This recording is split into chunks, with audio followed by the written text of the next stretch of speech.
Good afternoon and welcome to the Elastic First Quarter Fiscal 2021 Earnings Conference Call. All participants will be in a listen-only mode. Should you need assistance, please signal a conference specialist by pressing the star key followed by 0. After today's presentation, there will be an opportunity to ask questions. To ask a question, you may press star then 1 on your telephone keypad. To withdraw your question, please press star then 2. Please note this event is being recorded. I would now like to turn the conference over to Anthony Luscri, Vice President of Investor Relations. Please go ahead. Thank you. Good afternoon, and thank you for joining us on today's conference call to discuss Elastic's first quarter fiscal 2021 financial results. On the call, we have Shay Banon, Founder and Chief Executive Officer, and Janesh Moorjani, Chief Financial Officer. Following their prepared remarks, we will take questions. Our press release was issued today after the close of market and is posted on our website. Slides which accompany this webcast can be viewed in conjunction with live remarks and can also be downloaded at the conclusion of the webcast on the Elastic Investor Relations website, ir.elastic.co. Our discussion will include forward-looking statements which may include predictions, estimates, our expectations regarding the impact of the COVID-19 pandemic, and other information. These forward-looking statements are based on factors currently known to us, speak only as of the date of this call, and are subject to risks and uncertainties that could cause actual results to differ materially.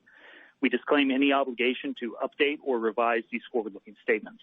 Please refer to the risks and uncertainties included in the press release that we issued earlier today and those more fully described in our filings with the Securities and Exchange Commission.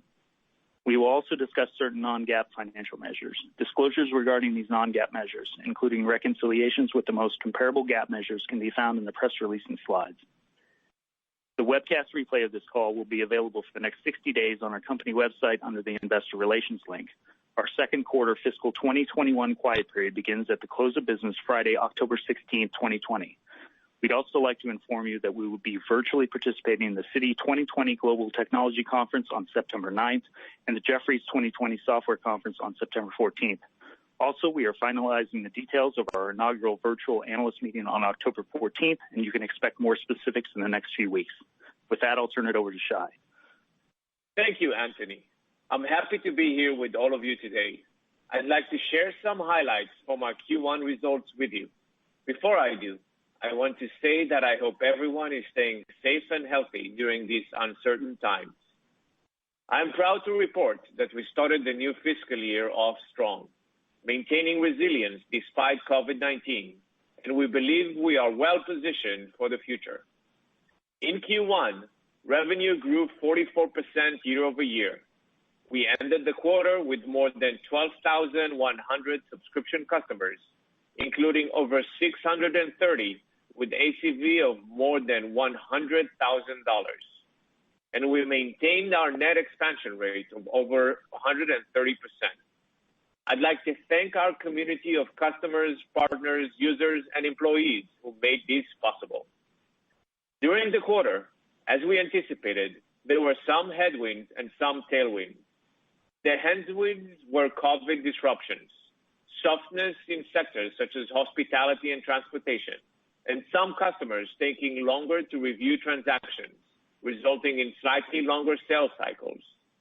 Despite this, our sales team continued to deliver for our customers and our business.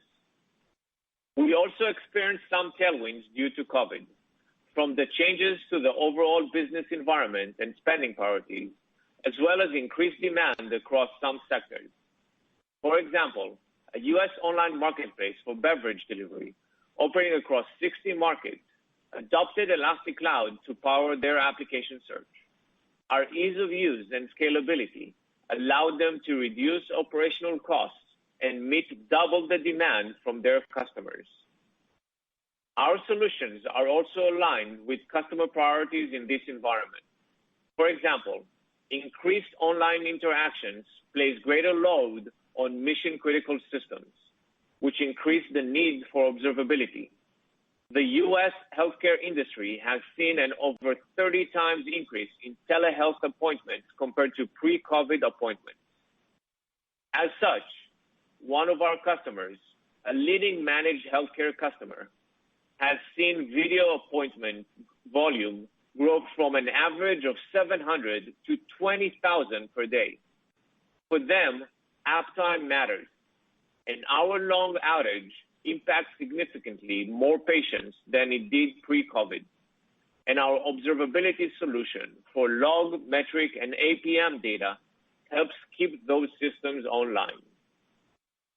As business shifts towards more virtual work, the need to protect against new and ever-evolving cyber threats increases. For example, we expanded business with one of the largest global beverage companies to provide endpoint protection for virtual employees. This added to their existing observability use case and established Elastic as a new standard over point solution incumbents. Looking ahead, we remain focused on investing in our solutions for enterprise search, observability, and security. We believe our single unified technology stack gives us an advantage. It's easier and more efficient for us to add a differentiated and proprietary value to our stack that further widens our competitive moat. Customers can more easily extend to multiple use cases, which drive expansion. And a unified stack also makes it easier for us to provide a unified pricing model. This, combined with our powerful distribution model and the ability to deploy on Elastic Cloud, gives customers maximum flexibility and efficiency. If you think about all of these together, it also allows us to move up in the enterprise while maintaining strong relationship with our user base. In Q1, the team executed well on this strategy across the three core solutions of our business. I'd like to share some of the highlights with you. First, our enterprise search solution, which addresses workplace, application, and site search. It's an easy-to-use, easy-to-scale offering with high connectivity and scalability, and it's underpinned by our unified and flexible pricing that allows customers to pay for what they use. In this quarter, we released Workplace Search on Elastic Cloud, which joins the paid self-managed offering we launched in May. In addition, as I mentioned on the last call, we plan to introduce some features of our self-managed workplace search offering on our free distribution tier. We've done that now, aligning with our other solutions, which also have a free proprietary self-managed distribution tier via our basic subscription. This feeds our go-to-market motion by offering a compelling feature set that's accessible to anyone and drives broader adoption by dramatically lowering the barrier to entry. Customers can also upgrade to our paid offering, where they benefit from high-value, enterprise-grade features, such as single sign-on and granular document-level security controls. If you look at all we've released for enterprise search in calendar year 2020 alone, App Search on Elastic Cloud, general availability of Workplace Search, followed by its availability on Elastic Cloud, and the free tier, the pace of execution has been tremendous. The team just keeps on building more and more value into this solution, and we've seen this resonate with our customers in Q1. For example, a major U.S. provider of high-speed satellite broadband services adopted Workplace Search to power their new company-wide enterprise search experience. Additionally, one of the big three U.S. automakers renewed with us to power internal and public-facing application search. And the government for one of the largest U.S. cities uses Elastic to easily search through its databases to derive insights for government-wide initiatives. Next is our observability solution, which unifies log, metric, and APM data analysis in our single, easy-to-use technology stack. Bringing this kind of analysis into one place, one UI, is particularly powerful. It eliminates data silos, reduces resolution time, and gives customers complete visibility without breaking the bank. Our customers continue to find this compelling. For example, a leading German automaker expanded business with us in Q1. They ingest and store terabytes of vehicle logs and metrics from 100-plus microservices like the heads-up display or in-car entertainment systems into Elastic. Their developers use it to quickly fix issues and increase performance to maintain customer satisfaction with these services. Our unified pricing and differentiated features were key drivers for this customer continuing to invest in our products. Another automaker, Audi, spoke at one of our virtual events in the quarter about how they run observability workloads on Elastic Cloud. Audi shared how Elastic helps them deliver against their business objectives of providing a service that's easy to use and decreases operational costs. Additionally, a top 10 global logistic provider of supply chain solutions renewed business with us in Q1. They have had significant savings because of Elastic's ability to help them observe their application and avoid gaps in service. In the quarter, we continue to invest in features that add broader visibility with more integrations. We enhanced the analyst experience with new at-a-glance views. We also invested in our highly requested APM capabilities with a beta version of machine learning jobs that pair with our APM service maps. It's now easier than ever to automatically surface when service health is degrading, so operators can address issues faster. The development I'm most excited about is the beta release of our proprietary unified agent, which enables one-click data onboarding for log, metric, and endpoint security data. We are delivering a magical experience for our users. I like to say that it's the one agent to rule them all. This is a massive movement towards our vision of radically simplifying data onboarding and ingest management. This release enhances ease of use and decreases time to value for operators. It also enables customers to up-level their usage and expand to new use cases. This is because anywhere this agent is running to collect observability data, a customer can also install endpoint security. This illustrates the power play we have of building on a single stack. Build it once, use it everywhere. We're making it easier to capture all your data with a single agent, whether a customer is running on-premises or in the cloud. Because while you observe, why not protect? This leads me to our security solution. It unifies endpoint protection and SIEM into a single experience that's fast and scalable. And it just got even better with our unified agent. This is a significant step in our security journey. If you rewind to this time last year, we had not yet joined forces with Endgame. Today, we've successfully taken a significant piece of the Endgame product and folded it into our stack ahead of schedule. This quarter's beta release includes malware prevention as part of the Elastic Stack, which is available through our free distribution tier. More protections are on the way and will be available through both of our free and paid subscription tiers. I'm very proud of what the team has accomplished, and we continue to work towards full integration. And we haven't lost a beat in releasing even more features. We released a beta version of out-of-the-box detection rules, new case management capabilities with an IBM security resilient integration, and expanded cloud monitoring for AWS CloudTrail and Okta to detect issues with cloud environments and user activity. When you bring it all together, our security solution eliminates blind spots, simplifies workflows, and drives more action to help protect organizations and their data. In Q1, customers across industries continued to see the value of our unified solution approach. A US-based global financial services company closed new business with us to address observability and security use cases. They chose Elastic over other incumbents because of our flexible pricing. Additionally, one of the largest global system integrators committed to build a managed security practice on top of Elastic.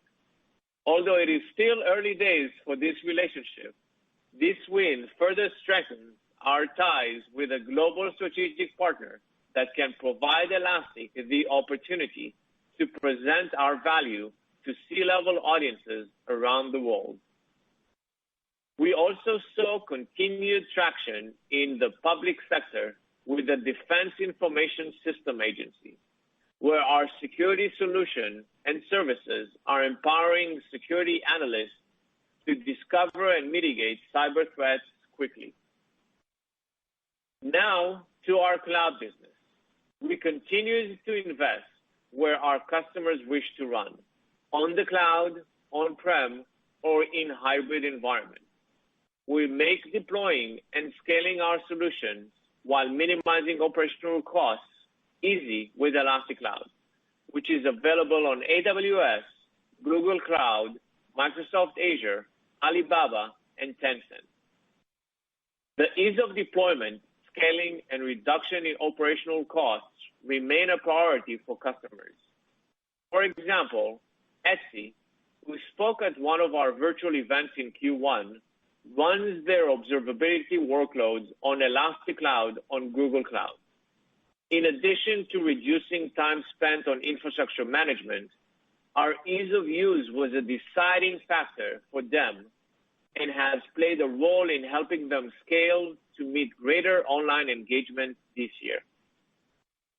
There is a similar story for developer software company JFrog, who closed new business with us in Q1. They chose Elastic over other incumbent security solutions because our unified pricing and Elastic Cloud scalability and ease helped them save time and streamline costs. We continued to innovate on our cloud offering in Q1. We broadened our reach with new regions, adding AWS regions in Canada, Paris, and Seoul. We also announced our FedRAMP moderate authorization, in addition to the general availability on AWS GovCloud, positioning us to better support U.S. federal government customers and further capture the large opportunities available in this space. And we delivered two highly requested proprietary features for Elastic Cloud: integration with AWS Private Link and IP filtering. Together, they give customers greater control over the network security layer of their Elastic Cloud workloads. Finally, as we scale our business for the future, I'm pleased to welcome Paul Appleby to Elastic as President, Worldwide Field Operations. Paul is an industry veteran with more than 20 years of experience successfully building and leading global teams and scaling companies. He joined Elastic most recently from Kinetica, where he served as CEO, and prior to that, he was the President of Worldwide Sales and Marketing for BMC. He has held senior leadership roles with Salesforce, Civil Systems, C3.ai, Travelex, and SAP. I am excited about Paul joining the team as we address the large market opportunity ahead of us. I'd like to also thank Justin Hoffman for his continuing contributions and leadership. Looking back on the quarter, I am amazed at all that the team delivered and our customers accomplished. It gives me confidence in our ability as a company and community to navigate the current environment. We continue to balance doing the right things for the near term while planning for the long term. Our ability to do so is underpinned by remaining focused on fueling rapid adoption and innovation with our free and open distribution model and our continued momentum in the cloud. Leveraging our proprietary features to widen our competitive moat to drive monetization, continued innovation that delivers customer value and drives customer retention, and our unified pricing model to help customers grow with flexibility, not friction. I am excited about the future of our three solutions on a single extensible stack that can be deployed anywhere. Janesh, over to you. Thanks, Shai. Q1 was another great quarter for Elastic. We once again delivered strong performance on all our key growth and profitability metrics. Before I get into the results for the quarter, I'll provide a brief update on how COVID-19 is impacting our business. The demand environment has been generally playing out as we expected. On the one hand, we are seeing strong secular market trends playing in our favor as customers increasingly shift their spending priorities to digital transformation efforts and distributed business models, and our solutions in enterprise search, observability, and security are well aligned with their priorities. Shai provided many examples of this. On the other hand, customers are also responding to the broader macro conditions, adapting their businesses, and scrutinizing or reducing their spending against a backdrop of sharp reduction in overall economic activity. As we expected, sales cycles have been lengthening. We see that in both new and renewal business, as customers scrutinize spending more carefully and deals go to higher levels of approvers than before. Despite the mixed environment, I am pleased that we executed very well to deliver strong results yet again. We remain confident in our strategy, our differentiated product portfolio, our sales execution, and in our outlook for the full fiscal year, which I'll discuss when I cover guidance shortly. Moving to the results in the quarter. Total revenue for the first quarter was $128.9 million, growing 44% year over year as reported, or 45% on a constant currency basis. 44% of our revenue came from outside the United States. We continue to view this geographic distribution as a long-term strength of our business model. Subscription revenue totaled $121.3 million, comprising 94% of total revenue. The strength in subscription revenue growth demonstrates our continued success in addressing customers' needs across enterprise search, observability, and security with a single technology stack and a unified pricing model, which we believe are competitive advantages for Elastic.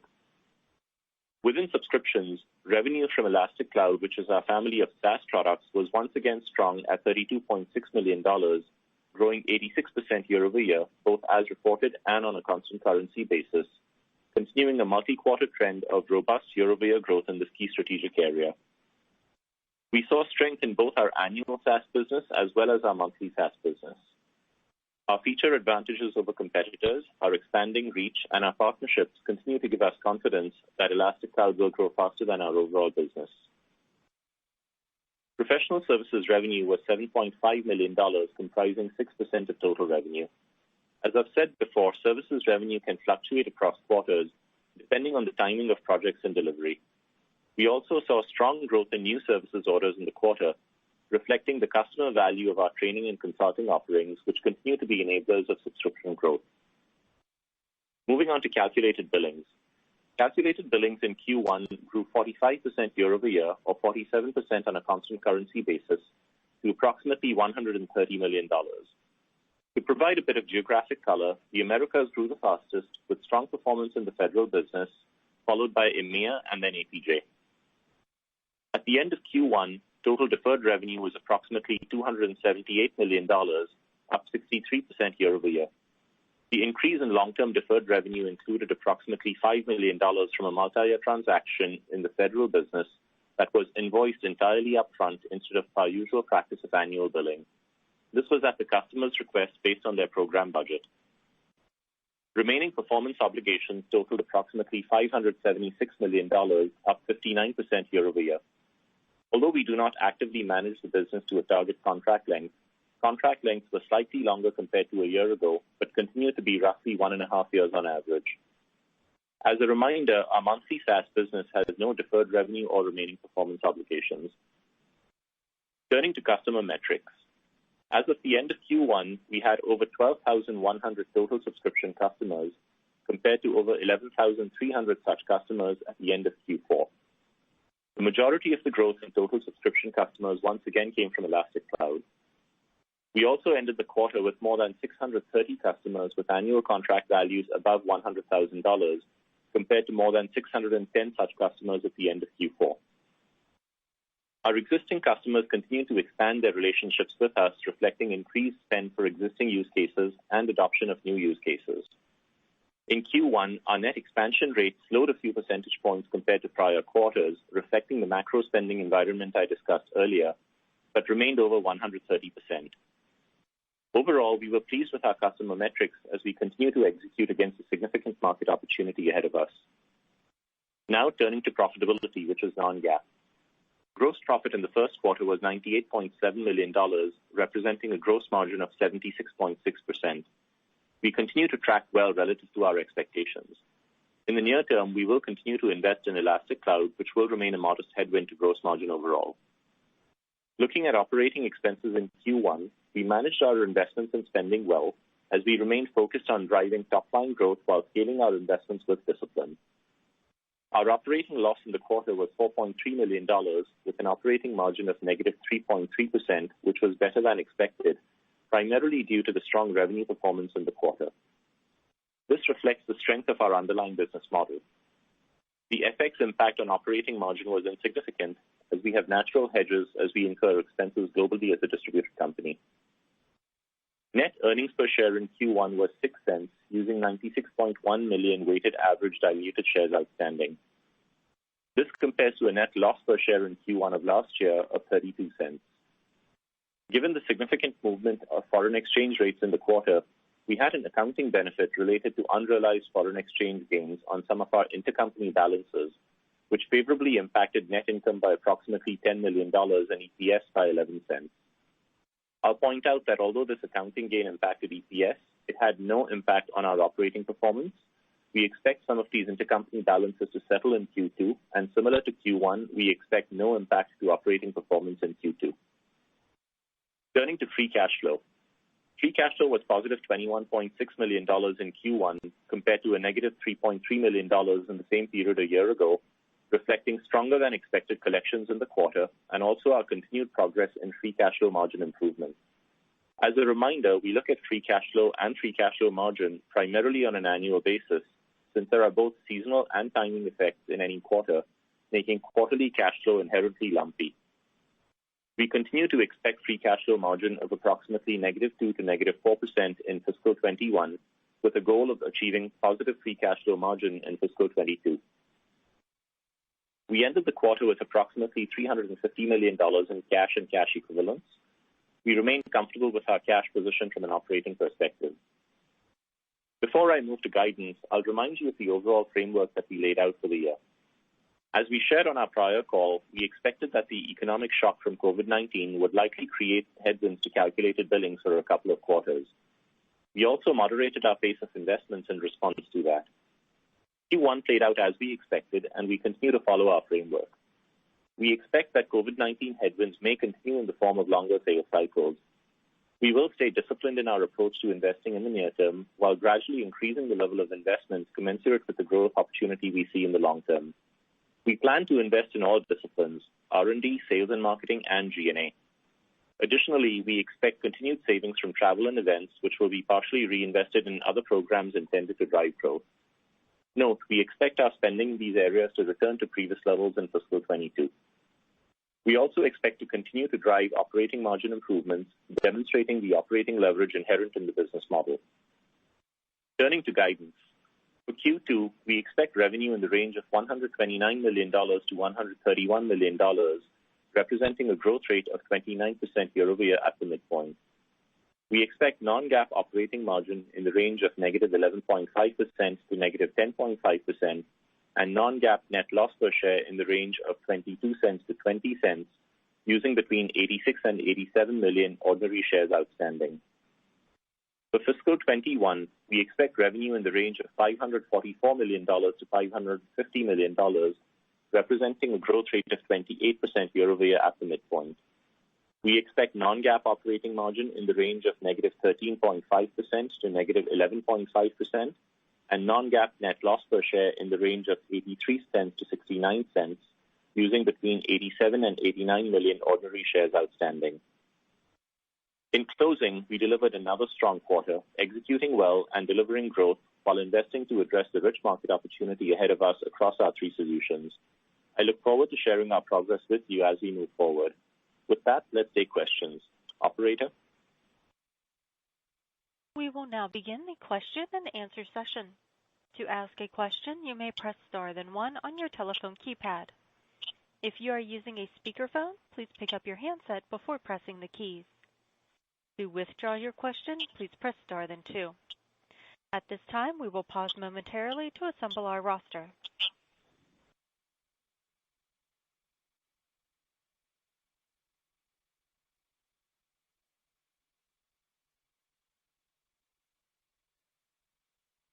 And our first question will come from Brent Thiel of Jefferies. Please go ahead.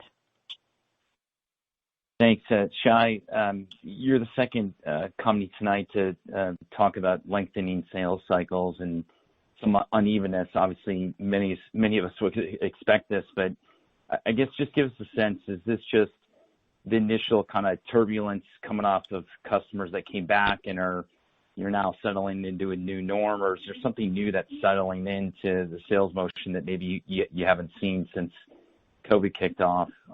If you could start there, that'd be great. Yeah, of course. Hi, Brent, and thanks for the question. It's a great one. It's not something new that we specifically for this quarter that we saw once the pandemic hit. We started to see customers scrutinizing their spend, and we mentioned it in the previous quarter as well. I like to equate it to if we have a deal that we need to close, maybe there's another layer of approvals that we need to go through. Just causes a natural extension of the sales cycle. Generally, if I take a step back, the 3 solutions that we're focused on, enterprise search, observability, and security, they resonate really well with our customer base. They hit the spot and align with their spending, both in the short term in the context of the pandemic.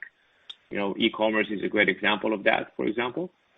But also in the long term, especially when you couple that together with our free and open distribution model, that tends to do well in such challenging environments. The sales cycles are slightly longer, but nothing to be alarmed by. And we're still seeing the demand that we saw before when it comes to our software and our products. And just a quick follow-up, you called out federal as a source of strength in the quarter. Can you just maybe comment about what you're seeing in the federal side and the durability of that growth going forward? Yeah, of course. So first of all, the federal space is always led when it comes to using us in the context of the security use cases. I mentioned in a few calls before that we're being used even before we actually double down on security use cases for nation-level defense, just thanks to our core capabilities of providing extremely fast results over large volumes of data. As you can imagine, a threat hunter needing to go and deal with a threat needs to have that level of interactivity. And we've been delivering on that to our customers, and they're actually very, very excited with our very extreme progress, if you will, within the security markets when it comes to simplifying ease of use and prepackaged solutions. And that's continued to reflect itself over the last few quarters, including this quarter. So we managed to sign a good deal, at least, that extends the previous one that deals exactly with that context. Thank you. Sure.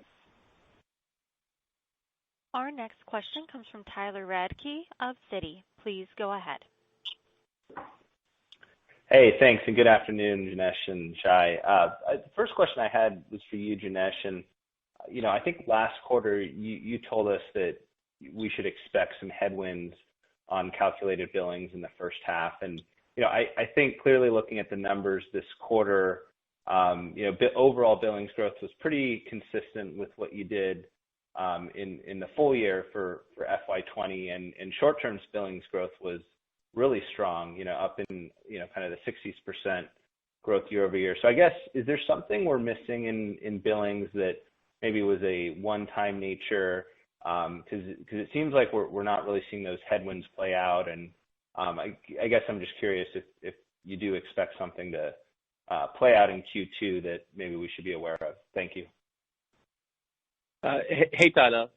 Thanks for the question. So, to recap, I think the trends that we said we were likely to experience in Q1, that's exactly how the quarter played out. And we've talked about some of the COVID headwinds and some of the more structural secular tailwinds playing in our favor from the standpoint of market dynamics. So that all played out as we expected.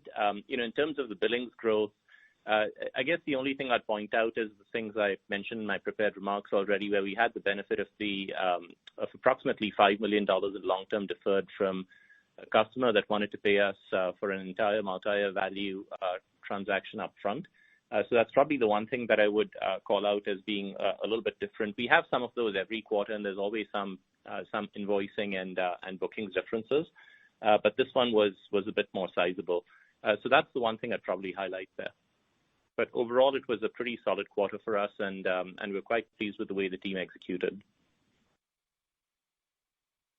Great. And a follow-up, just I wanted to talk on the appointment to the new head of sales, bringing in Appleby. Kind of just curious on how you're thinking about potential disruption. I know that the interim head of sales seemed to be doing a pretty good job, but just kind of curious as you think about planning purposes for the rest of the year, if there's any type of territory realignments or any changes that we should be thinking about that's maybe leading a little bit more conservatism as you think about the guide. Yeah, I can take that. So first of all, very, very excited to have Paul join us. I spent many hours with him, both on video and mask to mask, and I'm super excited of having him join our company.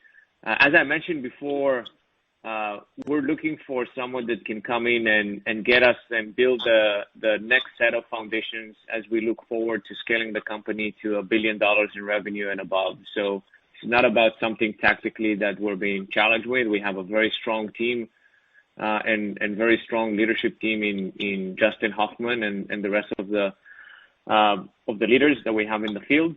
But we're looking to have someone come in and slowly start to build the next set of foundations for our next phase of growth. Someone that has seen the level of scale that we all know we're going through as a company. So I don't expect any short-term disruptions in the go-to-market motion or the field, any field aspects. I just expand continuous additions and iterations and evolution towards a continuously scalable model. And Tyler, to sort of close that off with the question on the guide, as Shai talked about, operationally, we're not expecting any disruption. In fact, Paul will be additive to the team and helpful in many ways, but we're not factoring any particular disruption from the standpoint of the guide and how we're modeling. The broad framework I used for the guidance is similar to what we've done previously. Since Q1 played out according to that framework, we stayed consistent with that approach. Thank you. Our next question comes from Raimo Lenschow of Barclays. Please go ahead. Hey, congrats from me as well. Shai, can we talk a little bit about the big product announcement we saw this quarter? I mean, clearly bringing everything together under the one observability kind of umbrella should help you really nicely, and that's where the market seems to be going. Talk me through how much of that is kind of real already versus kind of something where the product will evolve into the future, and how much is that kind of already kind of in terms of in the market and with your customers as an understanding? Yeah, of course. First of all, in the context of observability, we've been investing heavily in trying to realize the vision of observability where logs, application logs, infrastructure monitoring or metrics, and APM data, application performance monitoring, they're actually just different facets or features of a single holistic product. And we've done, I think, the hardest part, which is over the years, which is putting all that data in a single place and exposing it through a single UI experience to our user base. And now we're basically continuously investing in adding more and more features to catch up on areas that we were less mature on, like APM. I feel very good of where we are. Significant portions of the customers that I mentioned on the call adopted us not only for logging, but also for APM, which makes me extremely happy about the maturity of the APM product and our progress in that area. So I feel very good about where we're standing when it comes to observability. But we also have, like always, like anything with a product, ways to improve and ways to make our users' life even more simpler and prepackaged. We announced in our 7.9 release a single unified agent. It's in preview release or beta release. The goal is continuously invest in this extreme simplification of single agent to install and then one-click onboarding of data sets. And I'm super excited about the fact that we're actually using that as a power play with our security solution, where we folded our endpoint security technology into the Elastic Stack with the first milestone of delivering malware protections as part of this single agent technology. So, both aspects of security and observability, I'm happy with where we stand and the progress that we made through it and the path that we have ahead of us. Okay, perfect. Thank you. And then one quick follow-up for Janesh. A lot of the other calls from software vendors talked about like linearity in the quarter, or maybe Shai can kind of answer that one as well. Like, what did you see in terms of progression, like, the comments around kind of customers being cautious on delaying deals, etc. Have you seen like a change in terms of what happened April, May versus maybe June, July? Like, could you talk to that a little bit? Thank you. Yeah, happy to, Raimo. So, as we said on the prior call, as we entered the month of May, we saw continued momentum in top of funnel activity in the month of May. And I'd say that trend broadly continued over the course of the quarter. But also for us, May is usually a slower month because it's the first month of the fiscal year. And so given that it's typically slower, we expected the quarter to start to play out that way and then expected to experience some of these billings-related headwinds associated with COVID-19. So broadly, that's how the quarter played out.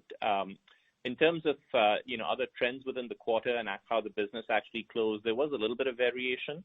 But I would just attribute that to the typical deal dynamics that you see when you have large transactions and they might move by a few weeks here or there. So, I'd attribute that generally to timing of larger deals as we close business. We also had the benefit of strong Fed business in the quarter, as we've talked about already. But overall, that's how I'd say the quarter played out, and the team did really well in executing in a pretty difficult environment out there. Perfect. Congrats. Thank you. Thank you. Our next question comes from Matt Hedberg of RBC Capital Markets. Please go ahead. Great, guys. Thanks for taking my questions. You guys touched about it in the prepared remarks in terms of geographic performance. It sounds like the U.S. and Fed was particularly strong. I'm wondering if you can talk in a little bit more detail about, when geographies, start to open up. Are you seeing, green shoots of improvement in buying behaviors? And just kind of how you think about that progressing across various geographies. Yeah, it's a great question, Matt. It's consistent with what we experienced over the course of the quarter. At the end of the day, some of the headwinds that we see associated with COVID-19 are just related to the physical aspects of COVID-19, with things like lockdowns and so forth, and others are more budget specific in terms of how customers scrutinize their spending. So we clearly see some of that. Broadly speaking, I'd say, within the U.S., we were actually quite pleased overall on the Fed business. SMB was also resilient despite the pandemic. And, broadly, as the trends play in our favor over the long haul, I think those COVID-19 related headwinds will eventually lift. But in the near term, we do see a similar trend. And as I think about our own business as well, as we followed things like office opening patterns and so forth, you do see a little bit of a change in how people get to work and how they start to work again. So there is a little bit of correlation there, and that's what we saw. That's great. And then maybe, over the last, 90 days, we've heard some noise from some competitors, about changing pricing, and then some, infrastructure capacity. I'm wondering, are you seeing any impact, from some of those things, when talking to customers, or are you sort of extracted from some of those considerations and discussions? Yeah, I can take that. We haven't seen any impact, not recently in this quarter or quarters before. I think the thing that resonates really well with our customer base is that when we deliver them on the value of our three solutions of enterprise search, observability, and security, they get all of that package in a single technology stack under a single unified pricing model. And we've done that since we started, since day one of Elastic. And it's great to see that resonating with our customer base. We deeply believe in this unified pricing model. We are a search company that looks at data and want to make it useful to our user base, and that's through the power of search. And we've always looked at our packaging and pricing through that lens, and everything else that is built on top of it has tons of IP and value, but it's a prepackaged aspects around how you take that data and make it useful within the organization. Great. And Matt, I can also add that thanks, Matt. I was just going to add that our sales team has also been pretty disciplined about discounting, and deal sizes also stayed consistent with what we've experienced before. Thanks, Janesh. Our next question comes from Kash Rangan of Bank of America. Please go ahead. Hi, thank you very much. Just to this complex mix of mid-quarter having come in better than expected, and your guidance is better than expected, yet you talked about delays, etc. So how am I to net it all out?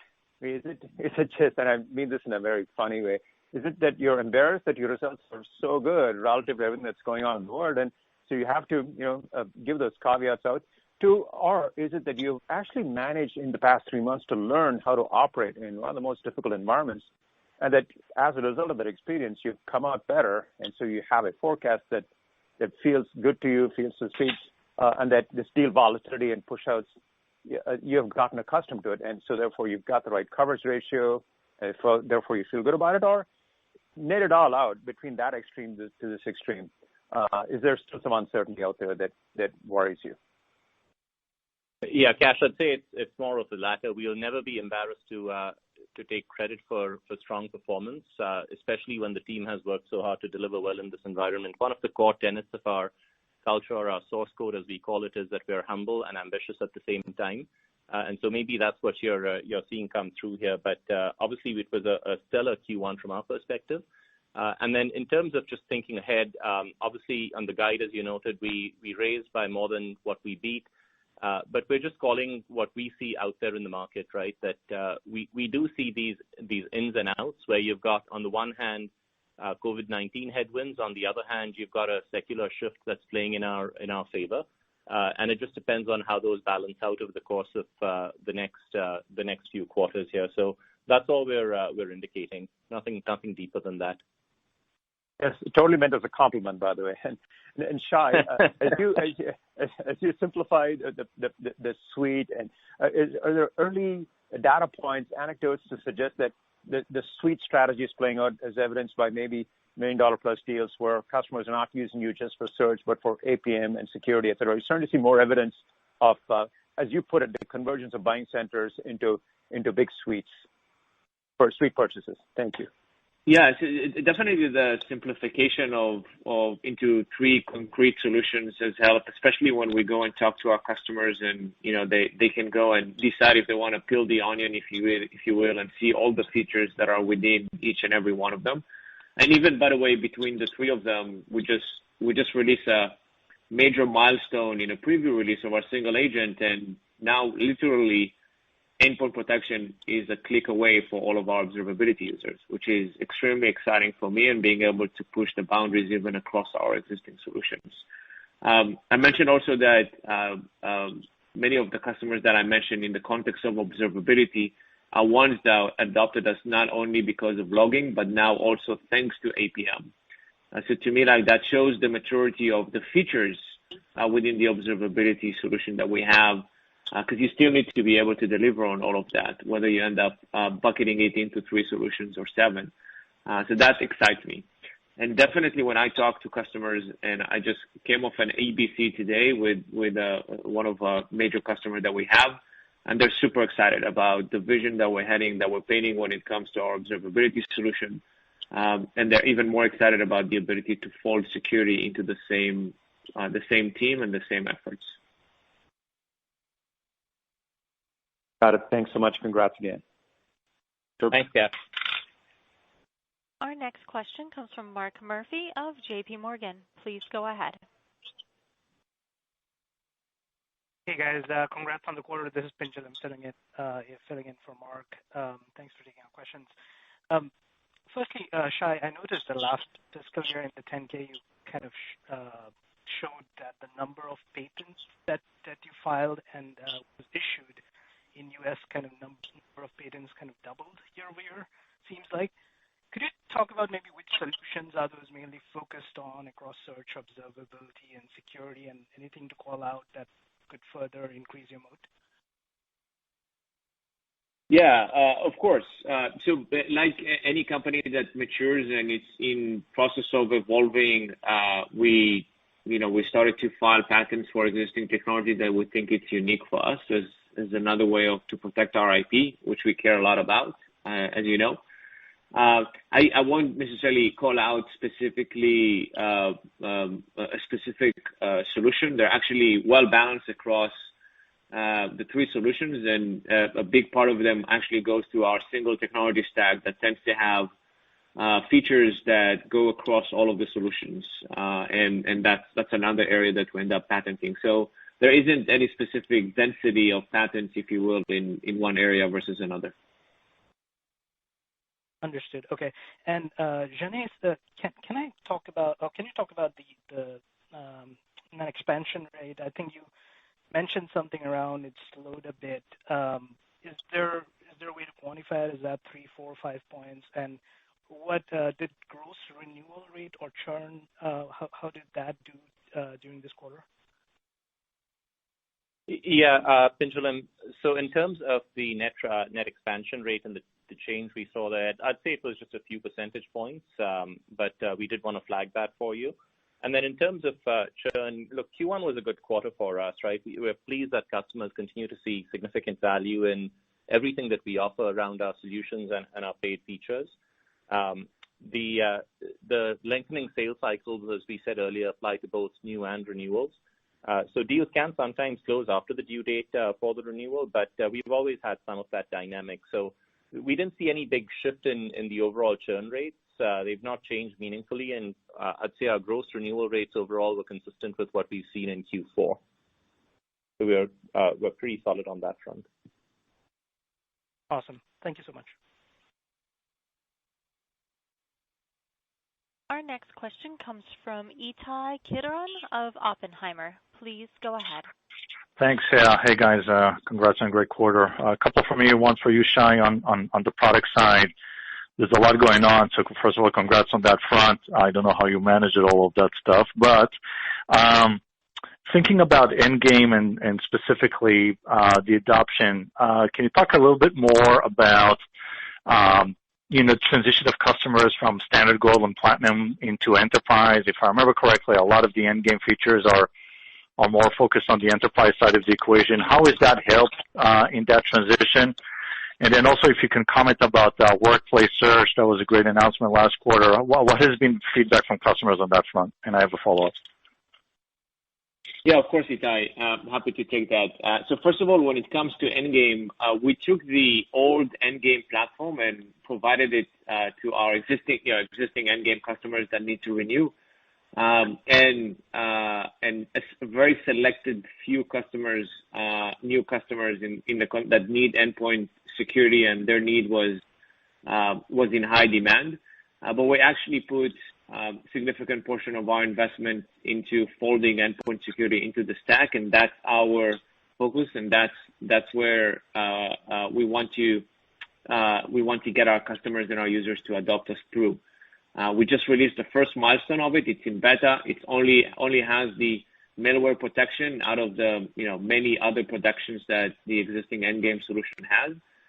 So I don't expect customers to now move en masse to or outside customers move en masse that need endpoint protection to our stack. But the good thing is that we set the rails, and now the foundations are there, and we're going to execute strongly to add all the various protections that we have. Some of them will be in paid tiers, as you say, under the enterprise subscription, in order to be able to provide a full and holistic endpoint security as part of our technology stack. When it comes to workplace search, it's still very early. This last release of 7.9 is when we ended up managing to create our free distribution tier for workplace search, which is part of our typical go-to market when it comes to providing low barrier zero gateway adoption when someone wants to download and run the software themselves in self-managed way. I would say that we're really, really early in the innings that we have. We have a selected connectors and functionality. And as you see and as you mentioned, the team is executing extremely fast in adding more and more and more. Early responses, our users really love the experience. The one that resonates really well with me is our ability to take a consumer mindset into something that was considered to be a more archaic enterprise search product and use case, which makes me very encouraging about the future.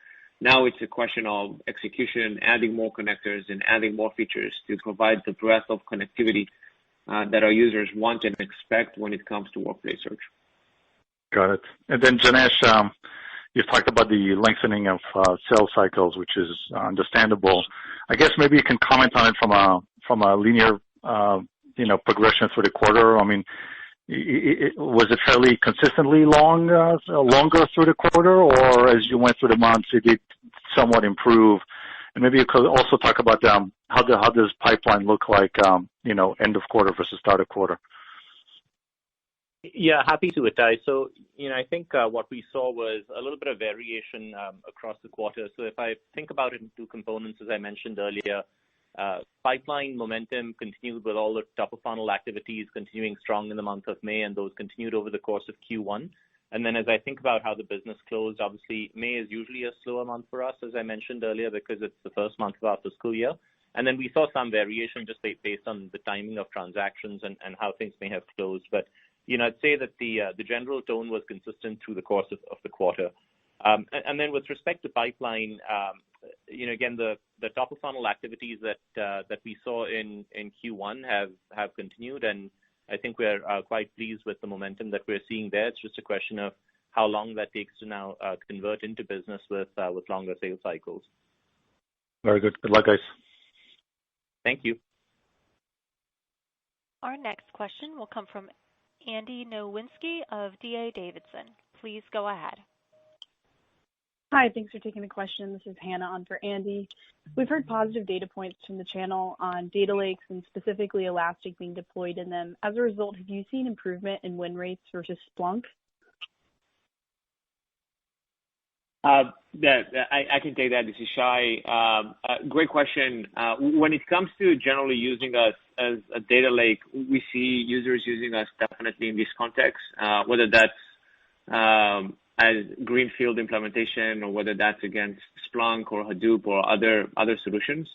If you take a few steps back and look at all the information that is being generated by endpoints, by hosts, by servers, they end up being aggregated into a centralized location and need to be searched. And then that very simplistic terms, we are the best search engine out there. When it comes to specifically seeing higher win rates against Splunk, we haven't seen a major shift one way or another. We like the fact that when we are up against Splunk, typically we are already being used thanks to our free and open distribution model. Sometimes side by side as data streams move from Splunk to Elastic. And over time, we expect to see more and more. We believe in our products. We believe in our vision when it comes to observability and security.